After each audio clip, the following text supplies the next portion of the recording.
চলছেই চলবে এই লড়াই লড়াই লড়াই চাই এই লড়াই লড়াই লড়াই চাই বন্দে মাতরম। সন্দেশখালীতে রাতে মহিলাদের মিটিংয়ের নামে বাড়ি থেকে তুলে নিয়ে যাওয়া হতো দলীয় কার্যালয়ে, আর সেখানেই নিগ্রহ করা হতো বলে অভিযোগের তীর শেখ শাহজাহান ও তার ঘনিষ্ঠ তৃণমূল নেতা শিবু হাজরা ও জেলা পরিষদের সদস্য উত্তম সর্দারের বিরুদ্ধে। এই ঘটনায় দোষীদের দৃষ্টান্তমূলক শাস্তি এবং রাজ্য সরকারকে ধিক্কার জানিয়ে বৃহস্পতিবার বিকেল 5টা নাগাদ জলপাইগুড়ির থানা মোড় অবরোধ করলেন জাতীয় কংগ্রেস কর্মীরা।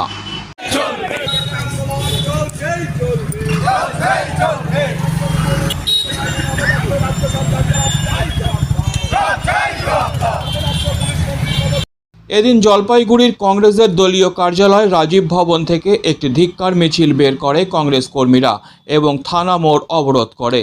জেলা কংগ্রেস সভাপতি পিনাকি সেনগুপ্ত বলেন, জাতিতা অত্যাচারিতা করে এই পশ্চিমবাংলা রবীন্দ্রনাথ রামমোহন রায় বিদ্যাসাগরের পশ্চিমবাংলা বলে আমরা গর্ব অনুভব করি, সেই বাংলা থেকে নীরবে চোখের জল ফেলতে ফেলতে সেই সন্ন্যাসিনী চলে যান। ধর্ষিতা হয় ধূপগুড়ির মেয়ে, বিচার হয় না। ধর্ষিতা হয় ময়নাগুড়ির মেয়ে, বিচার হয় না। ধর্ষিতা হয় বালাপাড়ার মেয়ে, পুলিশ আগের থেকে বলে এটা একটা সুইসাইডিয়াল কেস।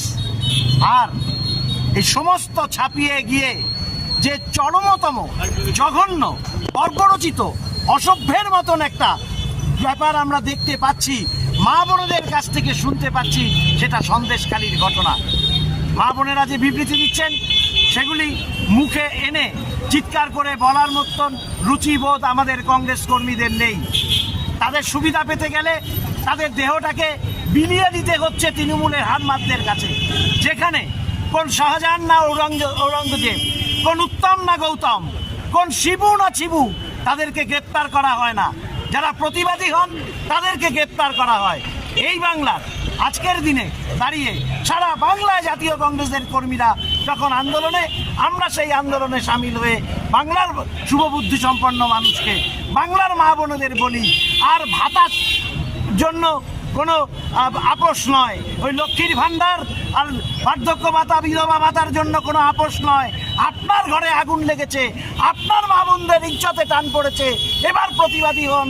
প্রতিবাদী হয়ে মানুষের মধ্যে প্রতিবাদটাকে ছড়িয়ে দিন। এই সরকারের অপসারণ করা ভীষণ দরকার।